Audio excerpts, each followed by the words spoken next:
सो दोस्तों, good morning, good afternoon and good evening to all of you. तो आज का हमारा आरक्यू बैच का डिस्कशन रहेगा आरसीएम। तो आरसीएम आई होप आपने आर रिवीजन से रिवाइज कर लिया होगा। तो ये आरसीएम के अब इंपॉर्टेंट क्वेश्चन आज डिस्कस कर लेते हैं। और अभी तक के आपको आरक्यू के क्वेश्चन डिस्कशन अच्छे लगे होंगे, और आज का डिस्कशन अगर आपको अच्छा लगेगा तो लाइक जरूर कीजिएगा और आपकी कमेंट जरूर दीजिएगा। तो चलिए दोस्तों, ओके, यहाँ पे स्टार्ट करते हैं आरक्यू ऑन आरसीएम।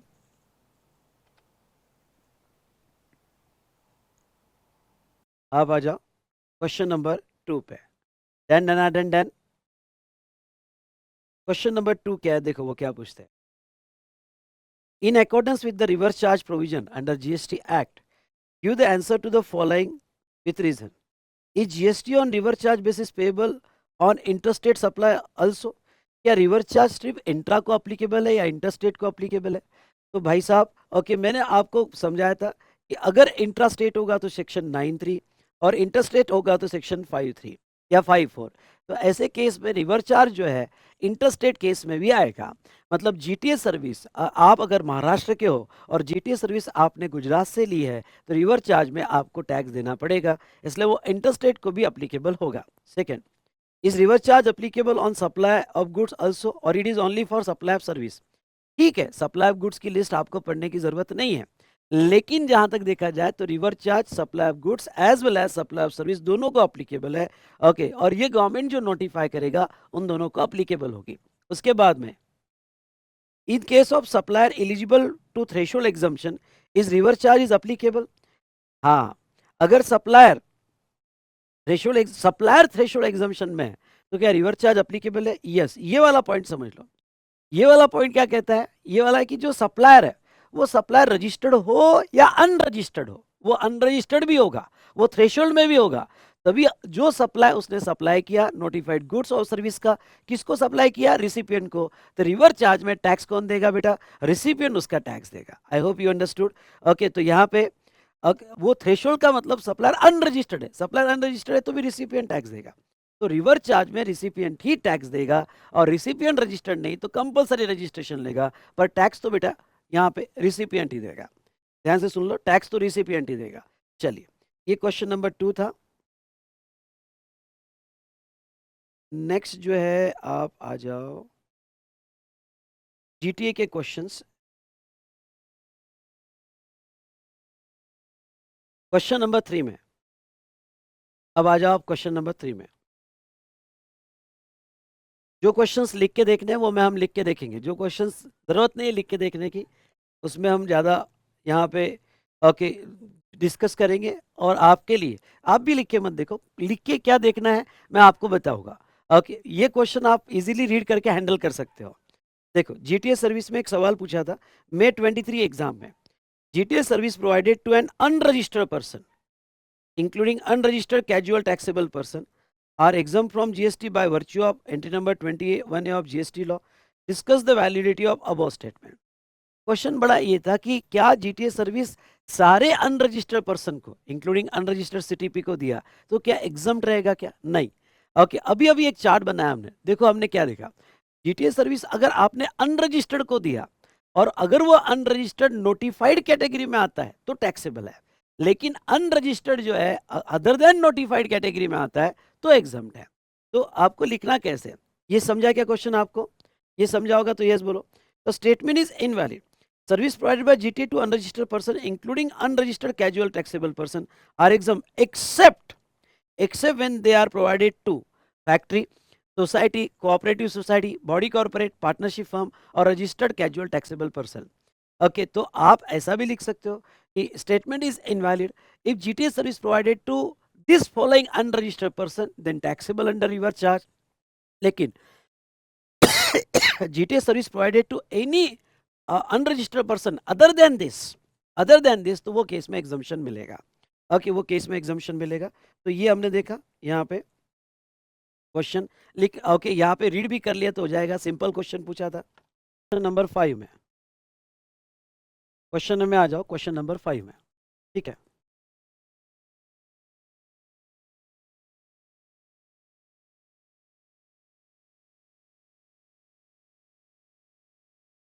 यहाँ पे एक सिंपल क्वेश्चन मैं 22 एग्जाम में पूछा था, बहुत ही simple. Under GST law, taxes on taxable service supplied by central government और state government to business entity in India are payable by the recipient services. GST law में अगर गवर्नमेंट सर्विसेज देती है बिजनेस एंटिटी को, government services देती है in India, तो recipient tax देगा। State the exception to above statement. बहुत ही सिंपल क्वेश्चन, 3 मार्क के लिए। एक्सेप्शंस क्या है, चार्ट देख के बताओ, एक्सेप्शंस क्या है? हाँ, चार्ट देख के बताओ एक्सेप्शंस क्या है। तो एक्सेप्शंस इसमें अगर आपको याद होगा तो services of renting of immovable property to unregistered business entity. Okay, याद करो वो चार्ट देखे, renting of immovable property registered को होगा तो रिवर्स चार्ज है, अनरजिस्टर्ड बिजनेस एंटिटी को होगा तो रिवर्स चार्ज नहीं है। ये आपके लिए होमवर्क, आप लिख के देखोगे। अनरजिस्टर्ड बिजनेस एंटिटी को होगा तो रिवर्स चार्ज नहीं है। दूसरा, services by department of post and Indian railway वाला, इसमें फॉरवर्ड चार्ज है। Services in relation to aircraft और वेसल इनसाइड और outside the port, service of transport of goods और पैसेंजर्स, ये रिवर्स चार्ज नहीं, फॉरवर्ड चार्ज है। और एक और ऐड कर दो, एक और ऐड कर दो उसमें, renting of immovable property, renting of immovable property by Indian railway, chart देख के समझ जाएगा आपको। Renting of immovable property by Indian railway, Indian railway, तो ये रिवर्स चार्ज में नहीं, ये एक्सेप्शन से, ये सारे फॉरवर्ड चार्ज में आते हैं और इसके ऊपर टैक्स अंडर फॉरवर्ड चार्ज पे किया जाएगा। डन, इजी था, इजी था तो इजेड टाइप करो। ये आपके लिए होमवर्क, ये 5 एक्सेप्शंस लिख के देखना गवर्नमेंट के, और यहाँ specifically renting of immovable property to unregistered करना, रजिस्टर्ड होगा तो रिवर्स चार्ज होगा। ये समझ में आया, इजी था तो इजेड टाइप करो। चलो, तो आप आ जाओ क्वेश्चन एयर में, क्वेश्चन नंबर 6 पे आप आ जाओ, क्वेश्चन एयर में क्वेश्चन नंबर 6 पे। ठीक है, सर्विस बाय डायरेक्टर। अब ये क्या कहते हैं देखो, Mr Priyam, a director of Sunmoon company, भाई प्रियम था और वो सनमून कंपनी का डायरेक्टर था, Sunmoon company private limited, provided service to company for remuneration of 1,25,000। उसने सर्विस दिया जिसमें रेम्यूनरेशन उसको मिला 1,25,000, 1,25,000। Briefly answer whether GST is applicable in below mention independent cases, if yes who is liable to pay GST. बताओ कि नीचे independent cases में okay GST आएगा ही नहीं आएगा और कौन टैक्स देगा। Mr Priyam is a independent director of Sunmoon company private limited and not an employee of the company. अगर वो कंपनी का एम्प्लॉय नहीं है, इंडिपेंडेंट डायरेक्टर है, तो ऐसे केस में जो 1,25,000 है उसके ऊपर जीएसटी आएगा और उसके ऊपर टैक्स कंपनी पे करेगी, उसके ऊपर टैक्स कंपनी पे करेगी। ठीक है, सेकंड देखो, Mr Priyam is a executive director and employee of Sunmoon company private limited. Out of total remuneration amounting to rupees 1,25,000, जो उसका टोटल रेम्यूनरेशन था 125, 60,000 has been declared as a salary in the books of Sunmoon Company Private Limited and subject to TDS under section 192 of the Income Tax Act। 1,25,000 में से 60,000 वो salary declare कर रहे हैं और उसका टीडीएस कंपनी 192 में काट रही है। However, 65,000 has been declared separate other than salary, okay, जिसका टीडीएस 194 जे में कट किया गया है। तो बताओ सेकंड केस में कितना टैक्सेबल होगा और रिवर्स चार्ज में कितना जाएगा। तो सेकंड केस में टैक्सेबल अगर आप देखते हो तो टैक्सेबल होगा यहाँ पे यस 65,000, टैक्सेबल 65,000 होगा क्योंकि वो अदर देन सैलरी माना जाएगा और रिवर्स चार्ज में कंपनी लायबल होगी। ओके, ये सीए इंटर आरटी पे मई 21 में आया है, एग्जाम में आने के लिए तड़प रहा है। ओके, एग्जाम में कभी भी आ सकता है, एग्जाम में कभी भी आ सकता है। ओके, तो चलिए अब इसको लिखे कैसे, लिखने का प्रैक्टिस कर लेते हैं। सबसे पहले हमें यह बताना पड़ेगा कि यहाँ पे स्पेशली शेड्यूल 3 का रेफरेंस लेना पड़ेगा। हमें लीगल प्रोविजन में यह बताना पड़ेगा कि any service provided by employee to employer in the course of employment is covered in schedule 3 and not liable to GST. Okay, not liable to GST. ये पहले हमें क्या कोट करना पड़ेगा, हमें पैरा 1 ऑफ शेड्यूल 3 कोट करना पड़ेगा। उसके बाद में नेक्स्ट हमें 9(3) में ये कोट करना पड़ेगा कि अगर सर्विस डायरेक्टर कंपनी देता है तो वो केस में क्या जीएसटी आएगा, ओके, और रिवर्स चार्ज लगेगा।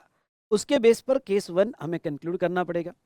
और अब आप क्या कर सकते हो यहाँ पे, आप ये दो केस का कॉमन लीगल प्रोविजन भी लिख सकते हो, दोनों के अलग अलग लिखने की जरूरत नहीं है, दोनों की कॉमन लीगल प्रोविजन लिख दिया और उसके बाद में यहाँ पे आंसर लिखा तो और टाइम सेव कर सकते हो। तो चलिए दोनों केस में अब मैं कॉमन लीगल प्रोविजन लिखूंगा। मुझे लीगल प्रोविजन में क्या क्या लिखना है, मुझे शेड्यूल 3 लिखना है, क्योंकि मुझे ये बताना है कि ओके अगर वो एम्प्लॉय होता है तो वो सिचुएशन में यहाँ पे जीएसटी नहीं आता है। फिर मुझे ये भी बताना है कि रिवर चार्ज भी है, फिर मुझे ये भी बताना है कि एक सीबीआईसी क्लैरिफिकेशन है, और सीबीआईसी क्लैरिफिकेशन के हिसाब से टीडीएस अगर कट होता है 192 में तो इन द कोर्स ऑफ एम्प्लॉयमेंट माना जाएगा, जीएसटी नहीं आएगा। पर उसका टीडीएस 194 जे में डिडक्ट होता है तो फिर वो ओके सर्विस माना जाएगा और रिवर चार्ज में जीएसटी आएगा। तो ये, और फिर मुझे कंक्लूड करना है, कंक्लूड आप करोगे। ओके कंक्लूड आप करोगे, देखता हूं मैं कैसे करोगे, मजा आएगा। ये क्वेश्चन आएगा एग्जाम में तो 5 मार्क के लिए आएगा, अगर एग्जाम में आया तो 5 मार्क के लिए आएगा। आर यू रेडी, यस और नो, प्लीज बताओ।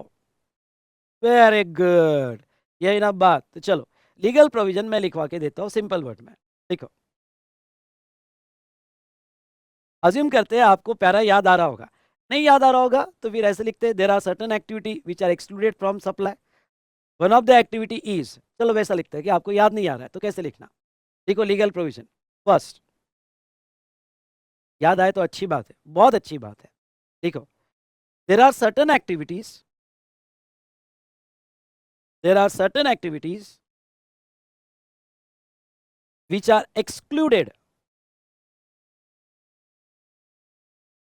which are excluded from supply,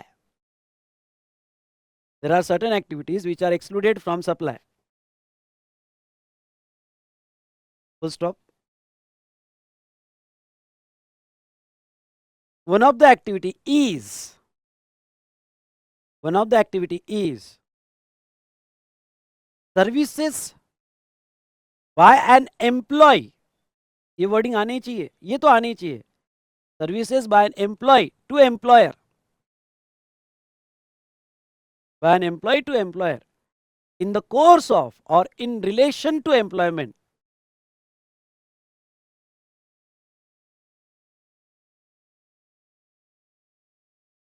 in the course of or in relation to employment is not treated as supply, is not treated as supply. अब देखो ये लिखने की जरूरत नहीं है, they are neither supply of goods nor supply of service, एक line में सिंपल वे में कर दिया, नॉट ट्रीटेड एज सप्लाई। इतनी कोशिश कर रहा हूँ ना आपको समझाने की और आपका कॉन्फिडेंस बढ़ाने की कि भाई बिंदास लिखो, पॉइंट्स कवर होने चाहिए। ओके और सिंपल वर्ड्स में लिखो, बिंदास, मार्क्स मिलते हैं लेते आने चाहिए, कोई ज़रूरत नहीं है ऐसा ही लिखना चाहिए, दैट इज ही लिखना चाहिए, neither supply of goods not treated as supply, that's all. Marks लो, पॉइंट्स दिखने चाहिए, 1 2 3 4 5 मार्क्स ऐसे आने चाहिए, cut cut cut cut cut. Okay ये इंपॉर्टेंट है मैपिंग करना कि मुझे शेड्यूल 3, ये बहुत इंपॉर्टेंट, शेड्यूल 3 लिखना पड़ेगा पैरा 1, उसके बाद में रिवर चार्ज लिखना पड़ेगा, फिर सीबीआईसी क्लैरिफिकेशन लिखना पड़ेगा, ये पॉइंट्स आपके क्लियर होने चाहिए, रट्टू टोता नहीं होना चाहिए, रट्टू टोता, समझा कि नहीं समझा। दूसरा सेकंड पॉइंट लिखो, if service, if service is provided,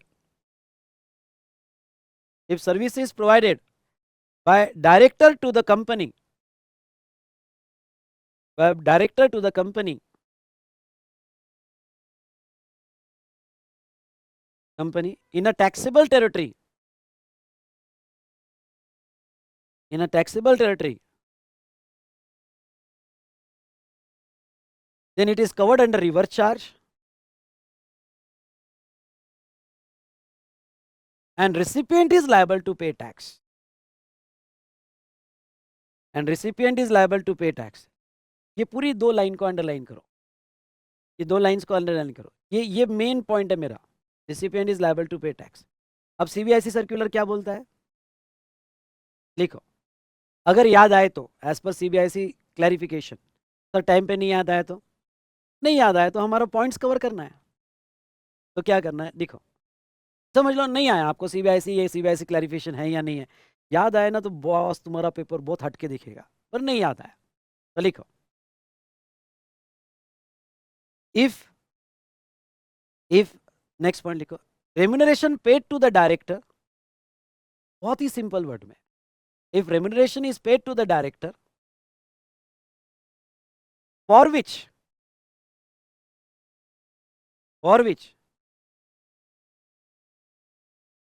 TDS is deducted under section 192. Sir ये सेक्शन याद नहीं आया तो अब ये तो क्वेश्चन में दिया है ना भाई. For which TDS is deducted under section 192 of Income Tax Act. Income Tax Act. Then such service is treated as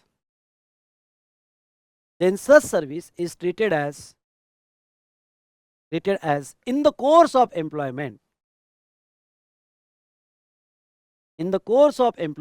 as per schedule 3 para 1, in the course of employment as per para 1 schedule 3,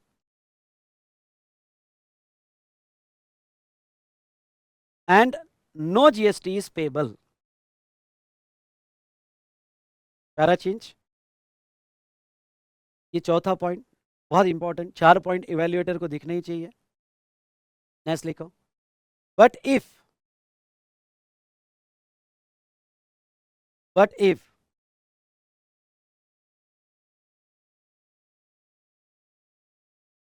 TDS for director remuneration is deducted under section 194J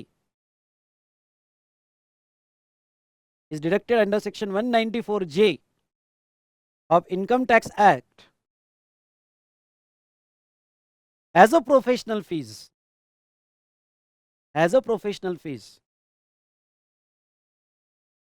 then it is taxable under reverse charge.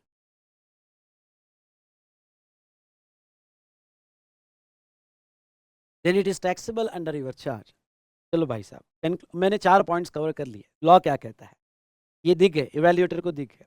अब आप पहला short में conclude करो. प्रियम का question देखो properly, कैसे conclude करेंगे. Short में कंक्लूड करो.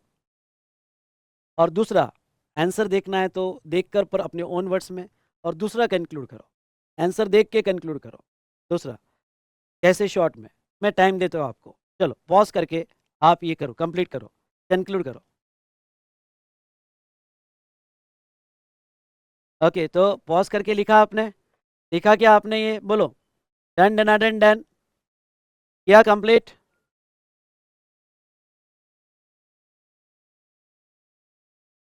सर अगर मैं 23 में आपसे पढ़ा होता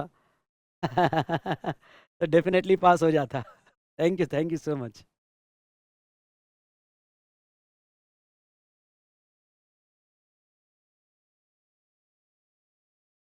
चलो आते बेटा क्वेश्चन नंबर 9 में.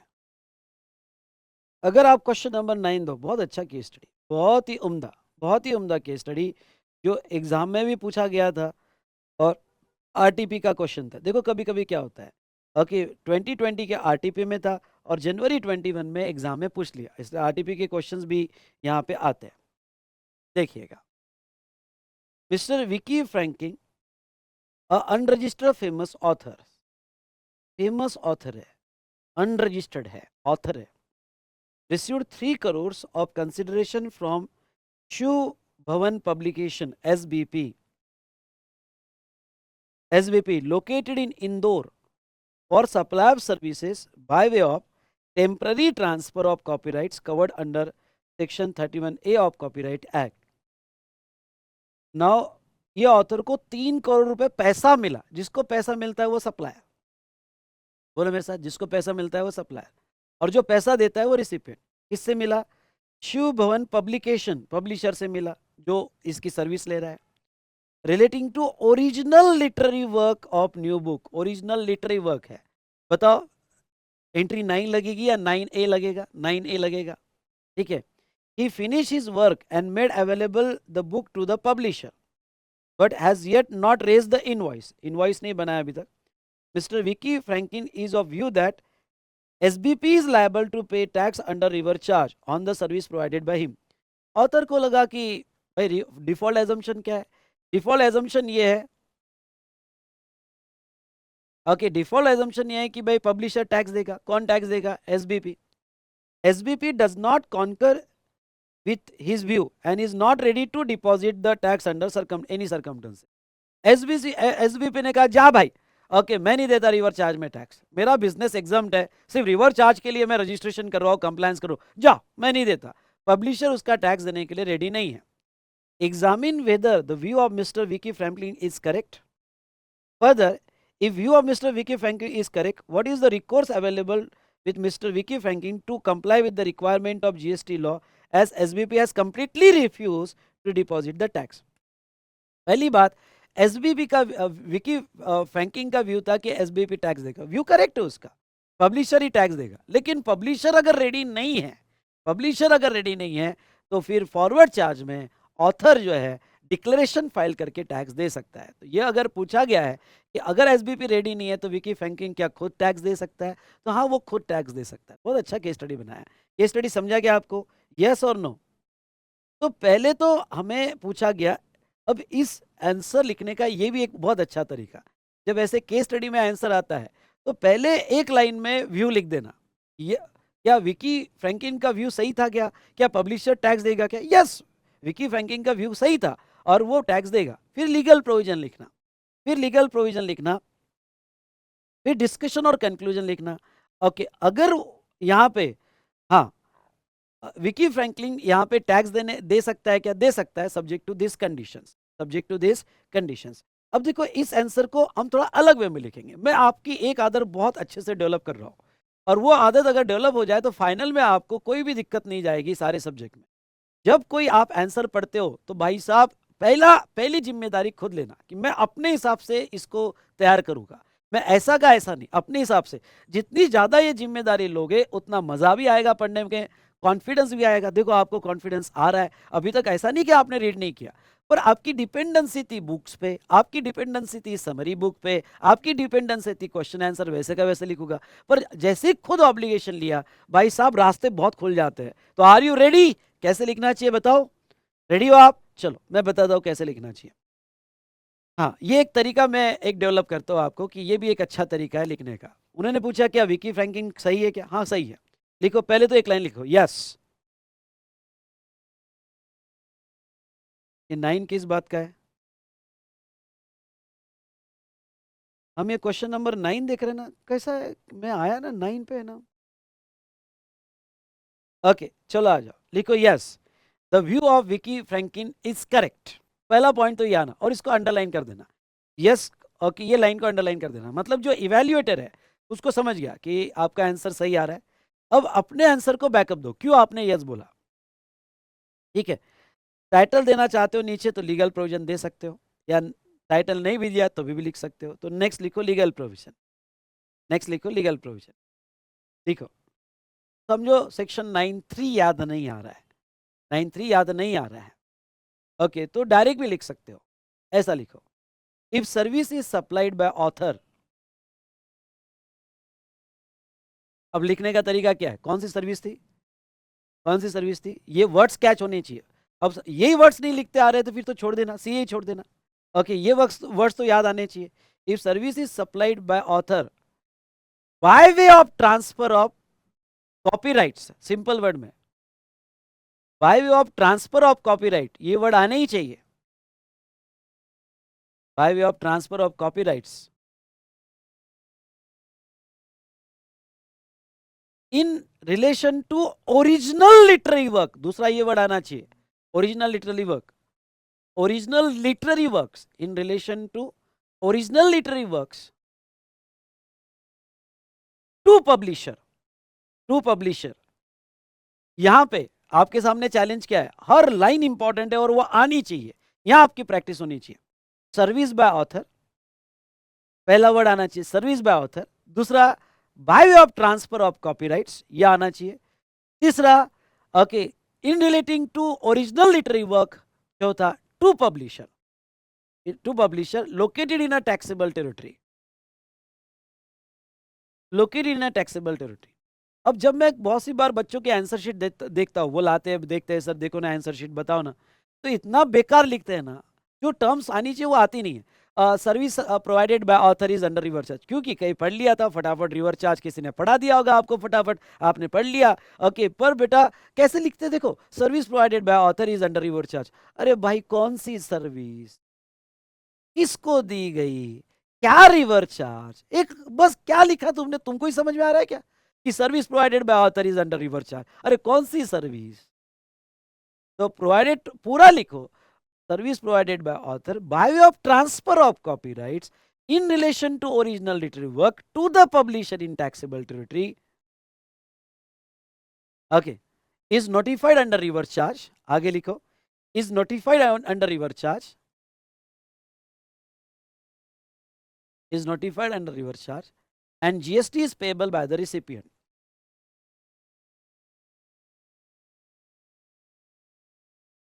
GST is payable by the recipient.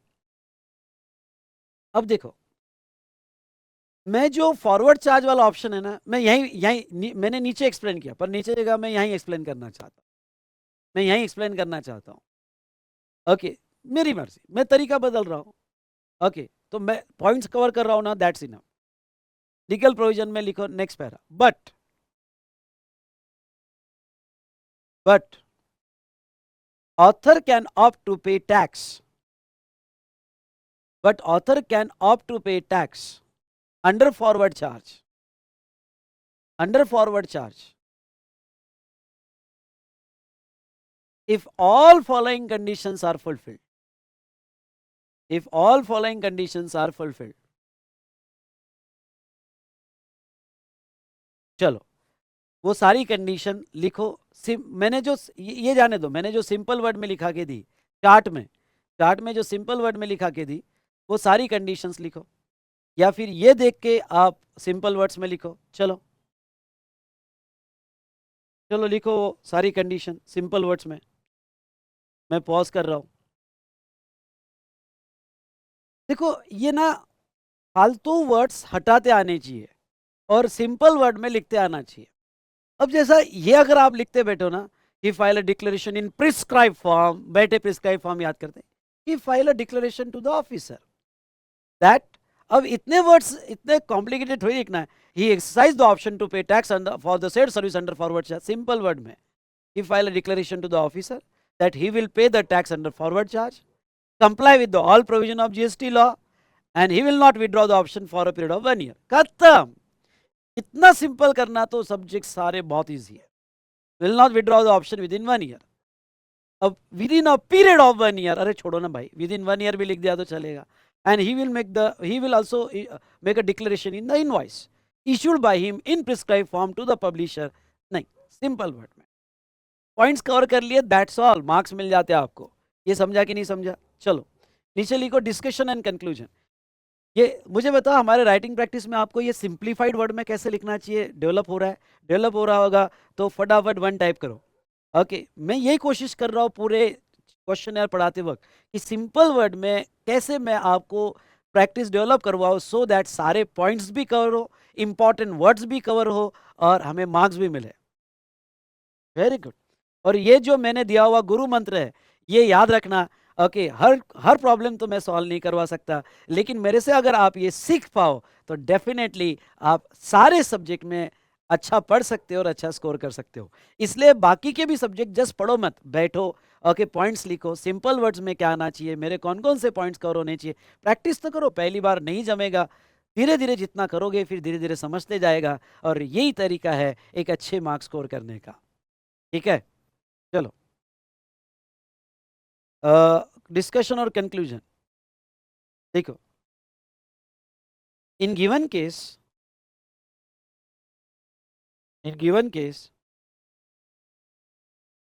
Mr. Vicky Franklin has temporarily transferred, Mr. Vicky Franklin has temporarily transferred copyrights relating to original literary works,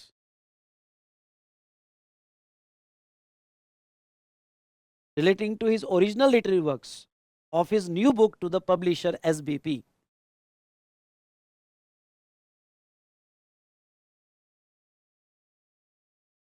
SBP. Therefore, Therefore, SBP is liable to pay tax under reverse charge. Therefore, SBP bracket में publisher is liable to pay tax under reverse charge. Next line. Next line.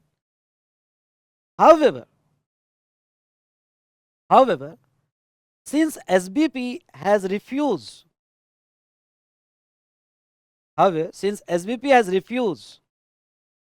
to pay tax under reverse, has refused to deposit the tax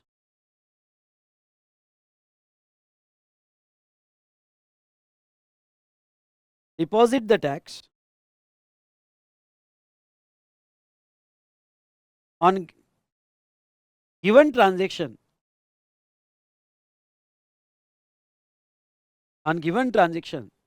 then Mr. Vicky Franking has an option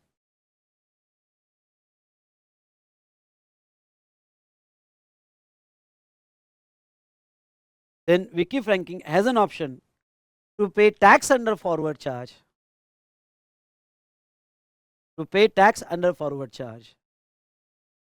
subject to fulfillment of above conditions.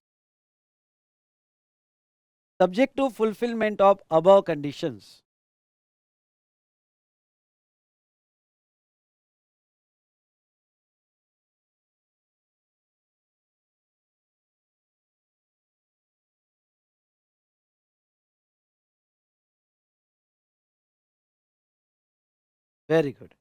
एक अच्छा case study था जो हमने यहाँ पे लिख कर देखा.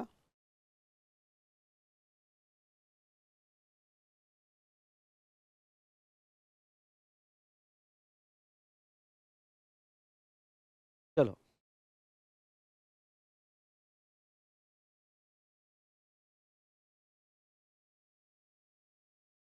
क्वेश्चन नंबर 15 पे आओ.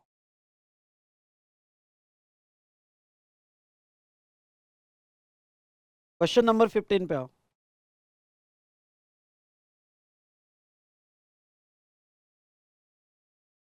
ठीक है, ये आपके लिए होमवर्क राइटिंग प्रैक्टिस में आप करोगे. और वो कॉपीराइट वाला जो इसके पहले वाला एग्जांपल देखा था वो एलडीआर के लिए रखना, आ सकता है एग्जाम में.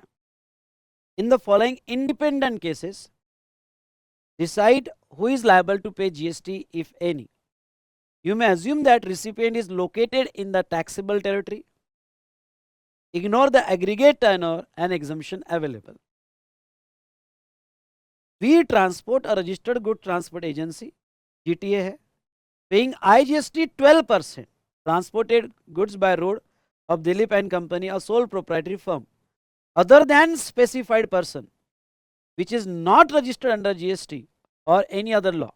Very good, बहुत अच्छा क्वेश्चन है. और देखो, जब रिवर्स चार्ज पढ़ोगे तो एक में से कनेक्ट मत करना, हर रिवर्स चार्ज उसके कॉन्टेक्स्ट में याद रखना, क्योंकि कभी रिसिपिएंट नोटिफाइड पर्सन होगा, कभी रिसिपिएंट यहाँ पे बॉडी कॉर्पोरेट होगा, कभी रिसिपिएंट बिजनेस एंटिटी होगा, कभी सप्लायर अलग अलग होगा.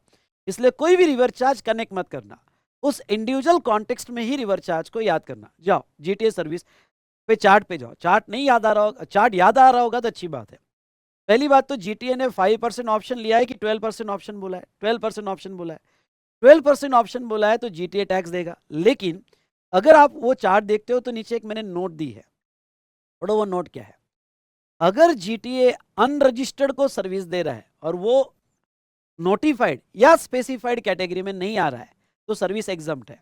सुनना, ओके. अगर जीटीए ने अनरजिस्टर्ड को सर्विस दिया, इंपॉर्टेंट अच्छा क्वेश्चन है, अनरजिस्टर्ड को सर्विस दिया और वो नोटिफाइड कैटेगरी में नहीं आ रहे हैं, या यहाँ स्पेसिफाइड लिखा है, मैंने नोटिफाइड वर्ड यूज किया है, नोटिफाइड कैटेगरी में नहीं आ रहा है, तो वो 12% वाला ऑप्शन हो या 5% वाला ऑप्शन हो, वो एग्जम्प्ट ही है, उसके ऊपर जीएसटी नहीं आएगा. दिखा के आपको समझा होगा तो फटाफट 1 टाइप करो. समझा होगा तो फटाफट 1 टाइप करो.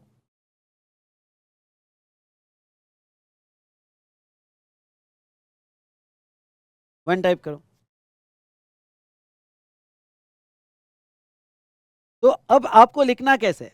आपको लिखना है कि यहाँ पे 12% में फॉरवर्ड चार्ज आता है और जीटीए लायबल होगा, लेकिन नोट दिए मैंने, और नोट दिए कि सर्विस इज एग्जम्प्ट है.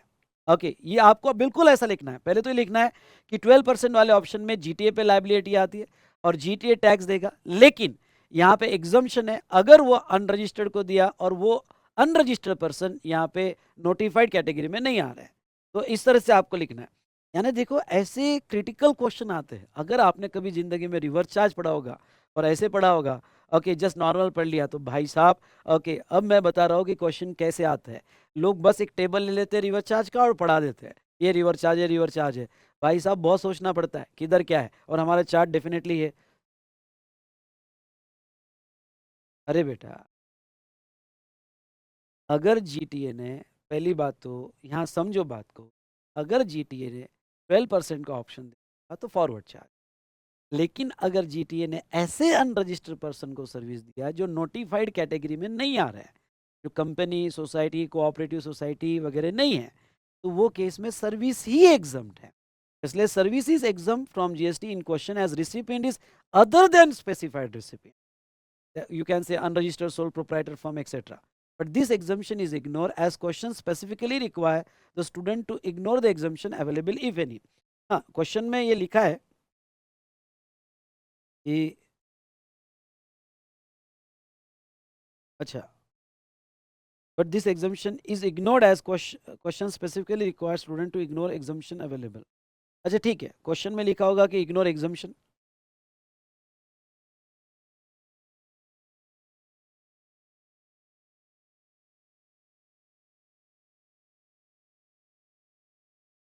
ओके, नहीं ठीक है, क्वेश्चन में अगर पूछा गया होगा ये इग्नोर एग्जाम्शन, तो यहाँ पे फॉरवर्ड चार्ज में टैक्स आएगा, पर छोड़ो, जाने दो।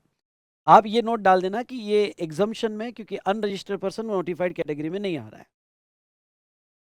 चलो सर, ये एग्जाम्शन चैप्टर में आएगा ना? नहीं, ये तो मैंने ले लिया ना, ये हमने नोटिफिकेशन के साथ ही ले लिया, एंट्री नंबर 21A।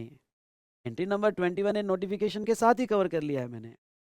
देखो, मैंने एग्जाम्शन दिया हुआ है अनरजिस्टर्ड पर्सन का जीटीए में।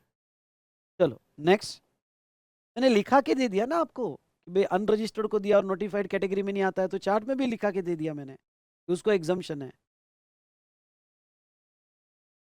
नेक्स्ट देखो, mister Kamal Jain, unregistered famous author, received ₹20 lakhs of consideration. Unregistered famous author है, 20 लाख रुपए मिले from Picure publication limited for supply of service by of temporary transfer of copyrights covered under section 31A of copyright act relating to original literary work of his new book.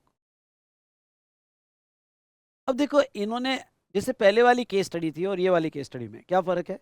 पहले वाली case study में उन्होंने specifically कहा कि publisher नहीं देगा तो क्या होगा, यहाँ पे कुछ भी नहीं कहा। यहाँ पे बस ओरिजिनल लिटरेरी वर्क है, कॉपीराइट का पैसा मिला, तो आप बताओ। तो ऐसे केस में मैंने आपको डिफॉल्ट एजम्पशन तो ये लेना है कि पब्लिशर टैक्स देगा। यहाँ पे फिर मैंने कुछ भी आगे एक्सटेंड नहीं किया। ओके, मैंने डिफॉल्ट एजम्पशन कि ऑथर अनरजिस्टर्ड है, the opinion of paying tax under forward charge is not available to him. Okay, क्यों? क्योंकि ऑथर अगर अनरजिस्टर्ड है, तो ऐसे केस में अगर उसको फॉरवर्ड चार्ज लेना है तो वो सिचुएशन में उसको रजिस्ट्रेशन लेना पड़ता है। पहली कंडीशन है yes to take a registration. Okay, वो अनरजिस्टर्ड है। और यहाँ पे ऐसा कुछ भी नहीं बोला गया कि भाई यहाँ पे रिसिपिएंट जो है, रिसिपिएंट टैक्स नहीं देना चाहता, पब्लिशर टैक्स नहीं देना चाहता। तो जब कुछ नहीं बोला गया तो सिंपल वे में रिवर्स चार्ज लिखो और PQR publication is liable for payment of tax. PQR publication इसका टैक्स देगा, सिंपल वे में लिखो। आपको अपना आंसर एक्सटेंड करने की जरूरत नहीं है कि if author fulfil all following conditions, तो फिर वो फॉरवर्ड चार्ज आएगा। जब पूछा ही नहीं तो क्यों लिखना? ओके, पूछा ही नहीं तो क्यों लिखना? आरसीएम लगेगा, पब्लिशर उसका टैक्स देगा, नहीं लगेगा, दैट्स ऑल। वो तो डिफॉल्ट एजम्पशन है। चलो, ये आपके लिए राइटिंग प्रैक्टिस में रहेगा, ये सॉल्व करने की कोशिश करना है आपको। Done done done done, yes और नो?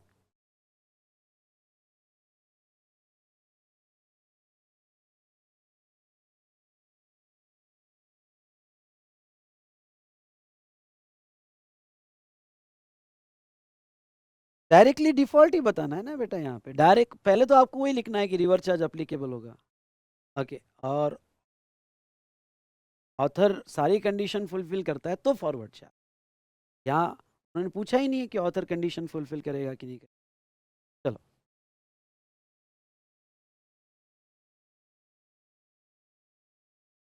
तो बेटा क्वेश्चन यार में आप आ जाइए क्वेश्चन नंबर 11 पे। क्वेश्चन नंबर 11 पे चलो। अब ये हम सॉल्व करेंगे यहाँ पे, ये क्वेश्चन हम सॉल्व करने की कोशिश करें, ठीक है। तो प्रोफेशनल सिक्योरिटी पुणे, ये professional security Pune is a firm of security agency, ठीक है, फर्म ऑफ सिक्योरिटी एजेंसी है, मतलब अदर देन बॉडी कॉर्पोरेट है, providing services by way of supply of security personal दे रहे हैं, very good, in following categories of person. पहला, उन्होंने सप्लाई किया XYZ प्राइवेट लिमिटेड को जो जीएसटी में रजिस्टर्ड है 10 लाख रुपए का।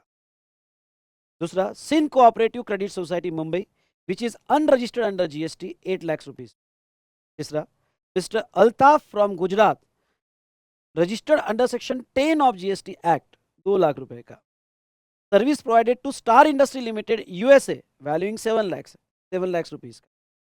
Determine the taxable value as well as tax liability of professional security Pune, assuming that professional security की कितनी टैक्स लायबिलिटी आएगी और कितनी वैल्यू ली जाएगी ये निकालो। अज्यूमिंग दैट सीजीएसटी 9%, एसजीएसटी 9% और आईजीएसटी 18%।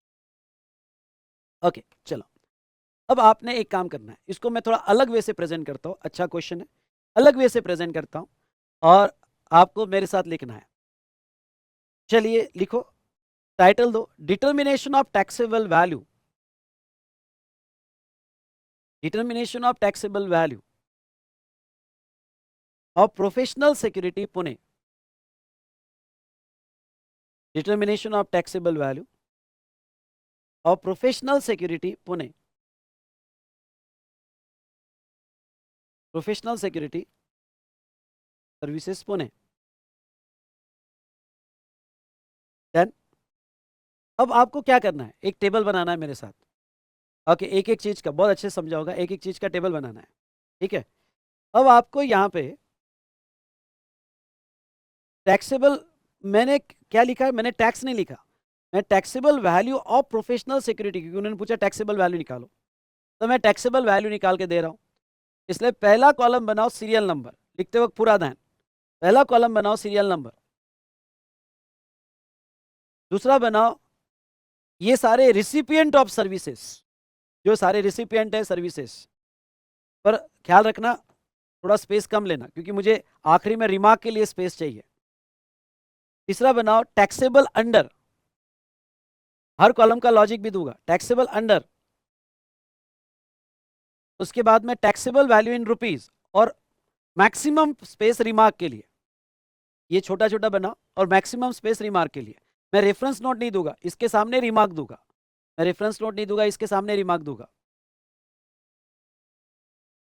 सामने रिमार्क दूंगा, ठीक है।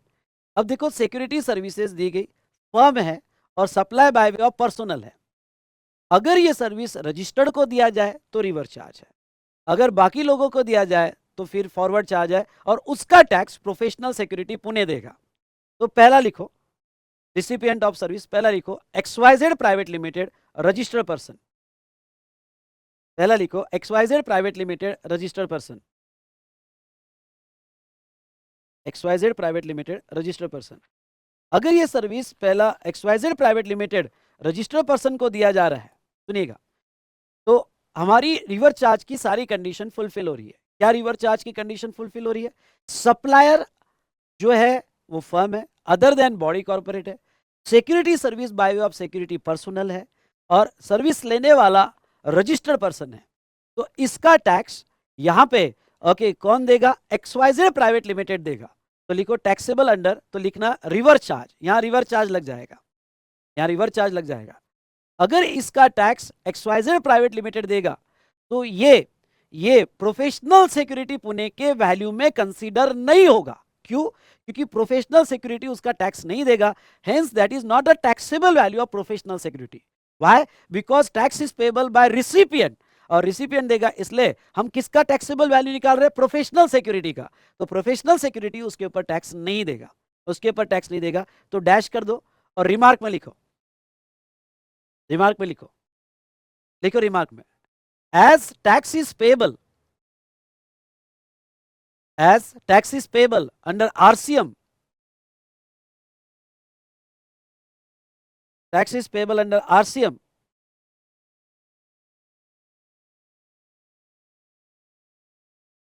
RCM by XYZ Private Limited. By XYZ Private Limited.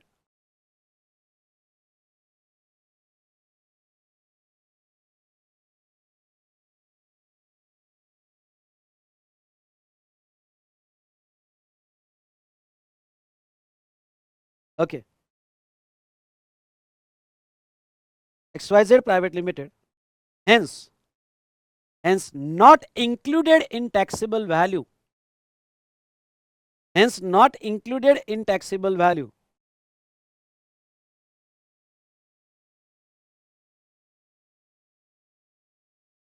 Not included in taxable value of security, professional security. Taxable value of professional security.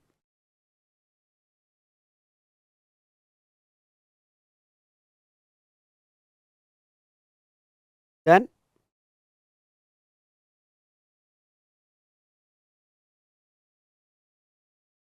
Second, ये professional security के value में नहीं आएगा क्योंकि इसको रिवर्स चार्ज है और रिवर्स चार्ज में थ्रेशोल्ड नहीं मिलता है. Recipient is liable to pay tax compulsorily. जो भी ट्रांजैक्शन रिवर्स चार्ज के उसका टैक्स रिसिपिएंट को ही देना पड़ता है, वहां थ्रेशोल्ड यू कांट अप्लाई. ठीक है. उसके बाद में सेकंड सर्विस किसको दिया? Sindh cooperative credit society unregistered person को. Sindh cooperative credit society unregistered person को दिया गया. ठीक है. अनरजिस्टर्ड पर्सन को दिया गया तो ऐसे केस में रिवर्स चार्ज अप्लीकेबल नहीं है. किस में आएगा? Forward charge. फॉरवर्ड चार्ज में कौन टैक्स देगा? तो फॉरवर्ड चार्ज में ओके यहां पे प्रोफेशनल सिक्योरिटी टैक्स देगी. तो लिखो फॉरवर्ड चार्ज.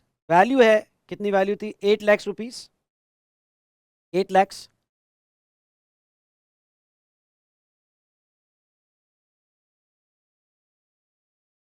देखो नोट लिखो. Reverse charge is applicable.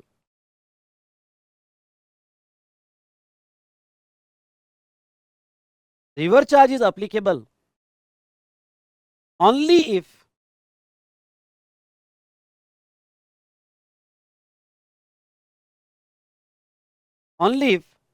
security service provided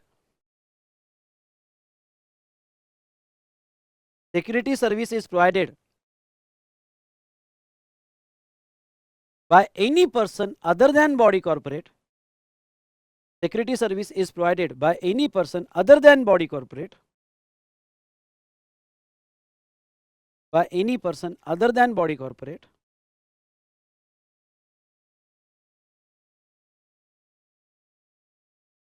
To registered person. Underline. To registered person.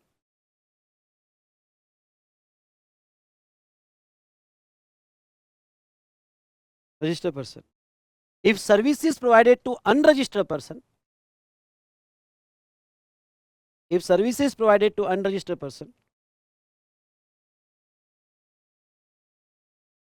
then forward charge is applicable.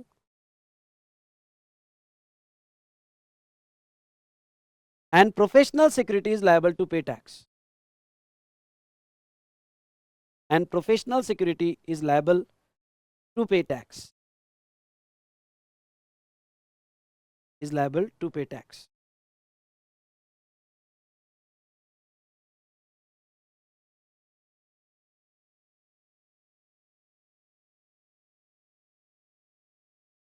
Now, third लिखो. Mr. Altaf Gujarat. Mr. Altaf Gujarat.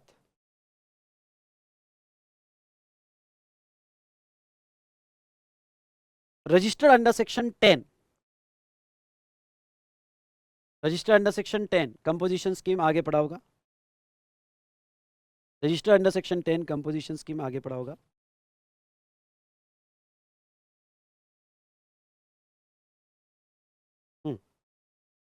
Register under section 10 composition scheme.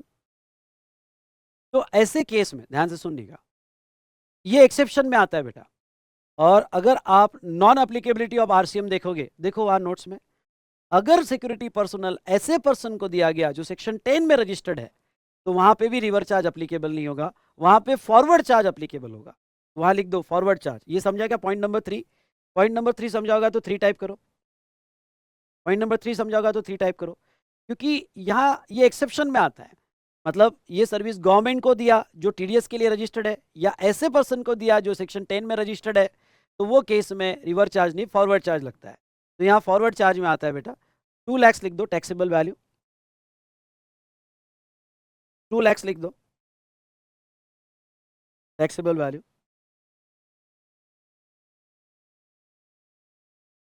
ठीक हो? Remark में लिखना if security service provided to if security service provided to composition dealer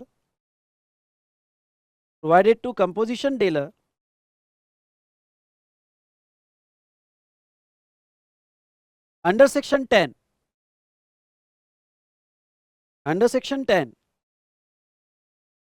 then it fall under exception exceptions and forward charge is applicable.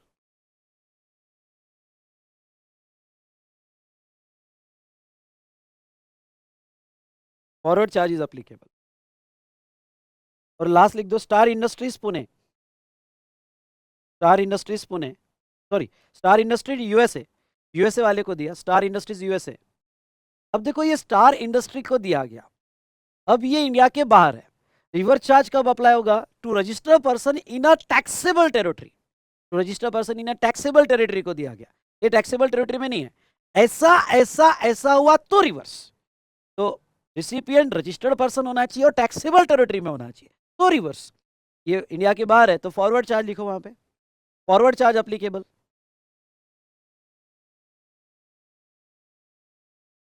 Seven lakhs remark में लिखना, 7 lakhs remark में लिखना। RCM is applicable only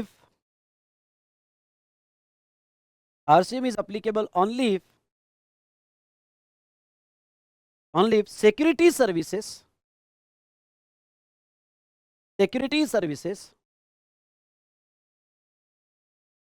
supplied to registered person in a taxable territory.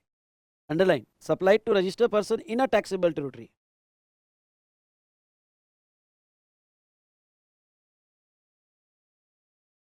Taxable territory. Full stop. If recipient is located outside India,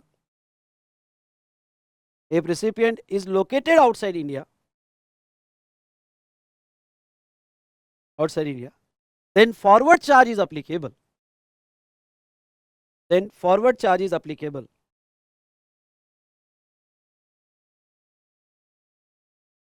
तो चलो आपकी taxable value कितनी आई, total करो।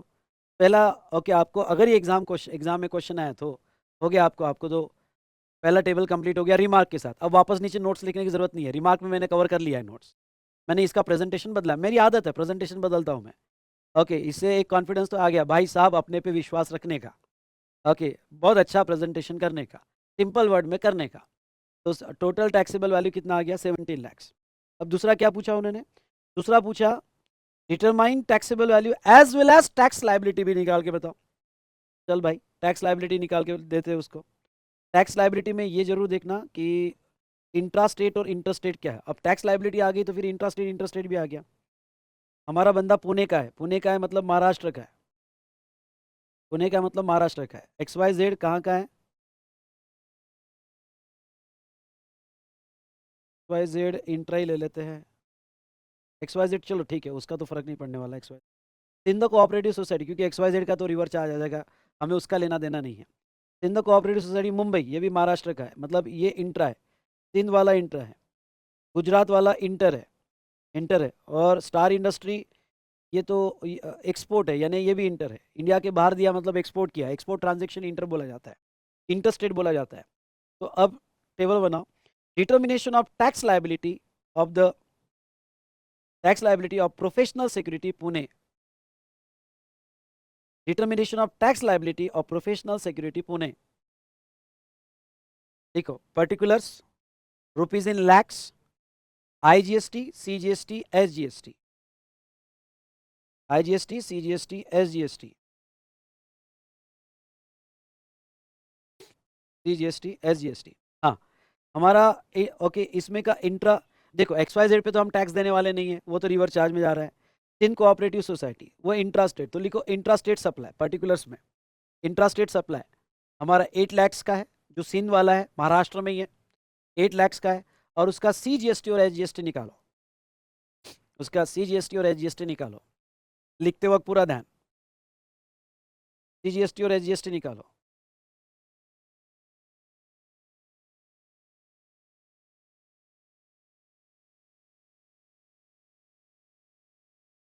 उसके बाद में इंटरस्टेट सप्लाई, दूसरा गुजरात वाले को दिया, इंटरस्टेट है, उसका IGST निकालो।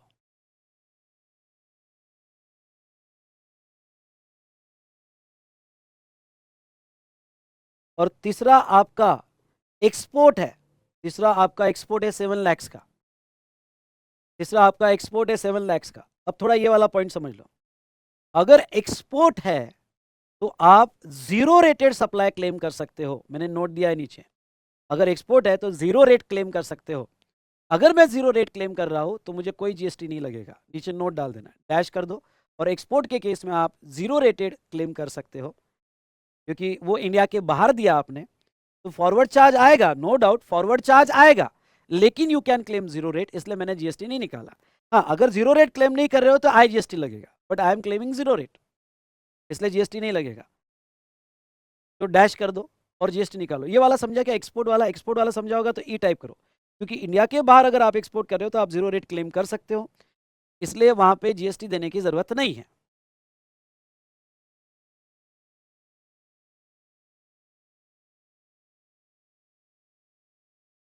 ये एक्सपोर्ट वाला समझा क्या, वेरी गुड। चलो, इतना टफ प्रॉब्लम नहीं आएगा आपको, पर एक ले लिया, टफ लगा कि आपको इजी लगा, इजी लगा होगा तो इजेड इजेड टाइप करो, इजी लगा होगा तो इजेड इजेड टाइप करो। ठीक है, चलो इन दिस वे हमने ये क्वेश्चन को कंप्लीट किया।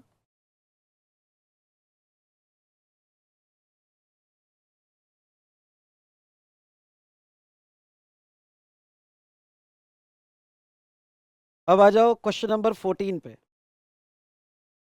अब आ जाओ क्वेश्चन नंबर 14 पे।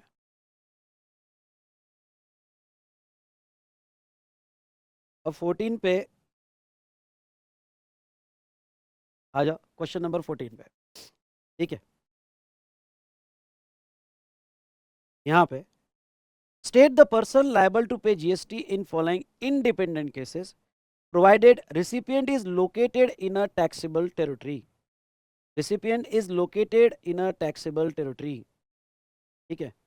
पहला, service supplied by recovery agent to car dealer, ख्याल रहे इंस्टीट्यूट ने बहुत अच्छा गूगली क्वेश्चन डाला, रिकवरी एजेंट अगर बैंकिंग को सर्विस देती है तो रिवर्स चार्ज है, अगर रिकवरी एजेंट कार डीलर को सर्विस देती है तो रिवर्स चार्ज नहीं है। वो अगर बैंकिंग को सर्विस दे रही है, फाइनेंशियल इंस्टीट्यूशन को सर्विस दे रही है, या NBFC को सर्विस देती है तो रिवर्स चार्ज है। तो ऐसे केस में रिवर्स चार्ज यहाँ अप्लाई नहीं होगा, यहाँ पे फॉरवर्ड चार्ज में रिकवरी एजेंट ही टैक्स देगा। दूसरा, security service, service provided by of supply of security personnel provided to registered person, security service दी, सिक्योरिटी पर्सनल ने दी और रजिस्टर्ड पर्सन को दी, तो यहाँ पे रिवर्स चार्ज अप्लाई होगा। We assume that supplier is other than body corporate, अगर supplier other than body corporate है तो यस, रजिस्टर्ड पर्सन को दिया तो रिवर्स चार्ज होगा। और तीसरा, Vivek Goyal an independent director appointed in accordance with the provision of companies act of A to Z private limited has received sitting fees amounting to 1 lakh from A to Z attending board meeting. ख्याल रहे, यहाँ पे director को जो salary मिलती है, even though director employ है और उसको सैलरी मिल रही है, उसके ऊपर GST नहीं आएगा, पर एम्प्लॉय के साथ साथ उसको सिटिंग फीस भी मिलती है। Sitting fees not in the course of employment, it is a separate in the capacity of director, जिसका TDS 194J में डिडक्ट होता है। तो बात चालू है सिटिंग फीस की, sitting fees is not in the course of employment, it is a separate director service in addition to salary, तो उसका TDS 194J में डिडक्ट होता है। तो ऐसे केस में रिवर्स चार्ज अप्लीकेबल हो जाएगा और रिवर्स चार्ज में कंपनी लायबल होगी। ये आपके लिए होमवर्क, ये आप करोगे। ओके, इस तरह से हमने ये भी क्वेश्चंस यहाँ पे, ये भी क्वेश्चन यहाँ पे कंप्लीट किया। Done done done done, yes और no? Very good, very good, done done done done. चलो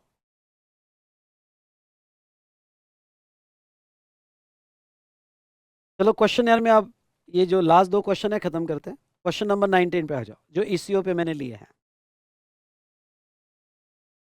hotel owner provided accommodation in Haryana, accommodation मतलब रूम रेंट दे रहा है Haryana, through ECO operator Cool Trip. अच्छा, तो उसने बुकिंग जो ली वो ईसीओ के थ्रू ली। The hotel owner is not liable to get registered as per provision of 22(1). Hotel owner GST में लायबल नहीं है for registration. Who is the person liable to pay GST in this case? कौन tax देगा? Would your answer be different if electronic commerce operator Cool trip does not have a physical presence in India? हाँ, ये वाला point मुझे okay आपको समझाना है। ये वाला पॉइंट मुझे आपको समझाना है। ये जो अगर रेगुलर मैट, एक मिनट के लिए रेगुलर मैट में आ जाना। ये वाला पॉइंट मुझे आपको समझाना है। और ये पॉइंट क्या है देखो, एक मिनट के लिए रेगुलर मैट में आ जाना। हाँ, 9(5) में ऐसे केस में अब देखो ये वाला टेबल जो है, ये टेबल क्या कहता है? टैक्स तो ईसीओ को ही देना पड़ेगा ये नोटिफाइड सर्विसेज में। पर अब देखो, if eco does not have physical presence in a TT, TT मतलब टैक्सेबल टेरिटरी, अगर उसका कोई फिजिकल प्रेजेंस इंडिया में नहीं है, तो person representing such ECO for any purpose liable to pay tax. मतलब क्या? समझ लो, जैसा आपको पता नहीं पता होगा, एयरबीएनबी, एयरबीएनबी से होटल और विला बुक होता है। अब एयरबीएनबी का कोई इंडिया में प्रेजेंस नहीं है, तो उनका कोई रिप्रेजेंटेटिव होगा, वो टैक्स देगा, वो टैक्स देगा। पर टैक्स तो ईसीओ को ही देना पड़ेगा। और अगर कोई उनका पर्सन इंडिया में रिप्रेजेंट कर रहा होगा तो उसको टैक्स देना पड़ेगा, क्योंकि वो ऐप बाहर से ऑपरेट हो रही है, पर बुकिंग इंडिया के होटल की हो रही है। दूसरा, if eco does not have physical presence and also does not have a representative, समझ लो ईसीओ का कोई फिजिकल प्रेजेंस इंडिया में नहीं है, पर बुकिंग उनके थ्रू हो रही है, और उनका रिप्रेजेंटेटिव भी नहीं है, तो ECO shall appoint a person in taxable territory for the payment of tax. ऐसे ईसीओ को इंडिया में टैक्स के लिए कोई पर्सन अपॉइंट करना पड़ेगा जो गवर्नमेंट को टैक्स देगा। पर टैक्स तो ईसीओ ही देगा, टैक्स तो ईसीओ ही देगा। इसलिए समझ लो, अभी हम अगर हमारे क्वेश्चन पे आते हैं, अगर हमारे क्वेश्चन पे आते हैं यहां पे देखो, सबसे पहले होटल अकोमोडेशन सर्विस है। होटल अकोमोडेशन सर्विस चार्ट सामने रखो, किधर आता है होटल अकोमोडेशन? रेस्टोरेंट नहीं, रेस्टोरेंट नहीं है, होटल अकोमोडेशन है। किधर आता है hotel accommodation? Room rent.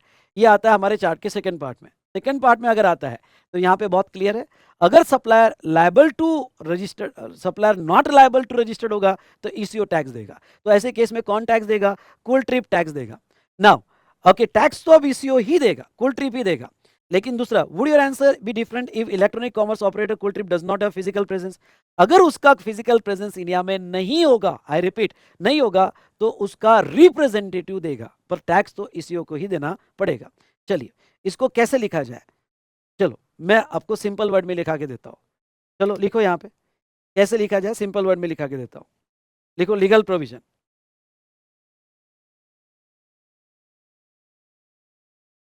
Okay, legal provision ऐसा लिखो।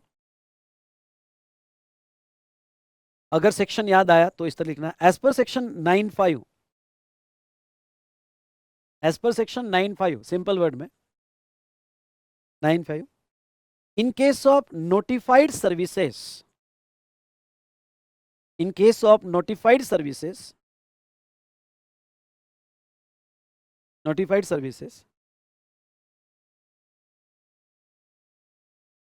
Services, GST is payable, GST is payable by ECO, by eco.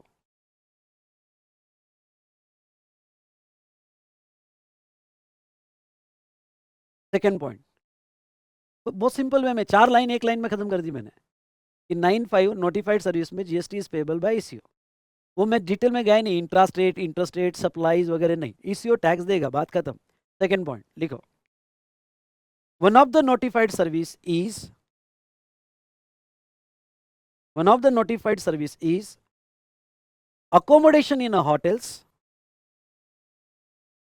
accommodation in a hotel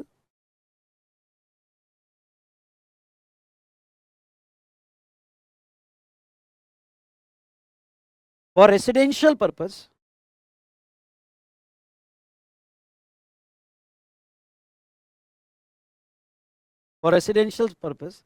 if supplied through ECO,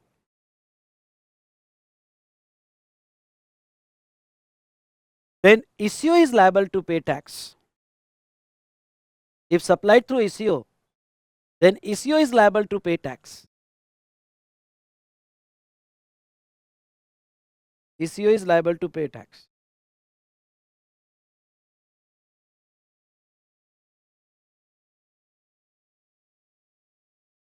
Third point, but if, हाँ ये यहाँ registration वाला criteria आ जाएगा, but if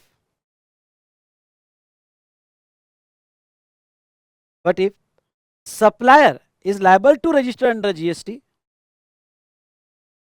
but if supplier is liable to register under GST, then supplier will pay the tax. Then supplier will pay the tax. बेटा ऐसे ही छोटे छोटे points में ब्रेक करना, ये लीगल लैंग्वेज में फंसोगे ना आप तो गड़बड़ हो जाएगी. बस सिंपल वर्ड में पॉइंट 1 पॉइंट 2 प्रैक्टिस करो, हो जाएगा आपका.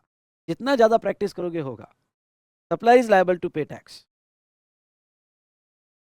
एक और पॉइंट लिखो लीगल प्रोविजन में, और एक पॉइंट लिखो लीगल प्रोविजन में. If ECO does not have a presence in India, if ECO does not have a physical presence in India, does not have a physical presence in India, then his representative will pay the tax in India. His representative will pay the tax in India. चलो discussion और conclusion आप try करो पढ़ के simple words में.